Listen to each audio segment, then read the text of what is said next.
Hi everyone. यहाँ पे जो आपको कुछ फूल सा नज़र आ रहा है, ये कोई फूल नहीं है, इसको इंग्लिश में डैंडोलाइन कहते हैं। इसके बहुत सारे मेडिकल इम्पोर्टेंस हैं। डैंडोलाइन ये आपको नॉर्थ अमेरिका में बहुत ज़्यादा देखने को मिलेंगे। इसके अलावा अल्लाह ताला ने बल्तिस्तान को भी इस कुदरती जड़ी बूटियों से नवाजा है। बल्तिस्तान के जहाँ जिस इलाके में भी आप जाएं, जिस एरिया में भी आप विज़िट करें, आपको मोस्टली डैंडोलाइन ही नज़र आएंगे। स्पेशली ये अप्रैल मई के जो दौरान आपको बहुत सारे डैंडोलाइन ही डैंडोलाइन नज़र आएंगे। अब डैंडोलाइन है क्या चीज़, इसकी मेडिकल इम्पोर्टेंस क्या है? अगर मैं आपको बता दूं, डैंडोलाइन ये डायबिटिक पेशेंट्स इस्तेमाल कर सकते हैं। ये आपकी जो डैंडोलाइन है ये आपके वेट लॉस में भी काम आता है। इसके अलावा इसके बहुत सारे तिब्बी फ़वाइद हैं। इसकी मेडिकल इम्पोर्टेंस बहुत ज़्यादा है।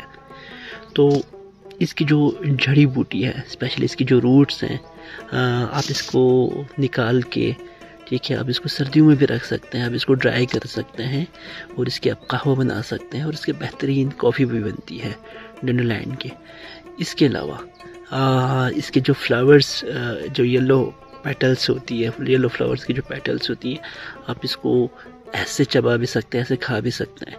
थोड़ी सी कड़वी होती है ज़रूर है, लेकिन ये आपके लिए बहुत ज़्यादा फ़ायदेमंद है। डायबिटिक पेशेंट्स के लिए बहुत ज़्यादा इंपॉर्टेंट, अगर आप वेट लॉस करना चाह रहे हैं आपके लिए बहुत इंपॉर्टेंट है। ये इन चीज़ों को समझने की हमें ज़रूरत है, लेकिन बदकिस्मती से हमारे बल्तिस्तान में इस पर रिसर्च बिल्कुल भी ज़ीरो है।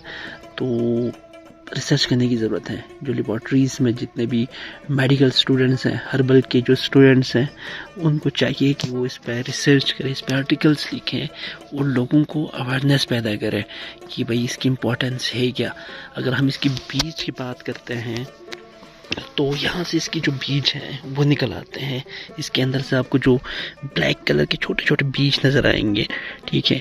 और अगर इसकी इंटरनेशनल मार्केट की हम बात करते हैं तो ये 3-3.5 लाख रुपए पर केजी के हिसाब से बिकता है। तो आप अंदाज़ा कर लीजिए, आपके पास आधा किलो भी हो जाए या एक पाव भी हो जाए तो ये इसकी एक ह्यूज अमाउंट है। मतलब इससे आप अपना घर ईजिली आप चला सकते हैं। तो लिहाजा इसकी इम्पोर्टेंस को समझें और इसको आप अपने घरों में ग्रो करें, इसके बीज को ग्रो करें और इससे फ़ायदा उठाएं। Thank you so much.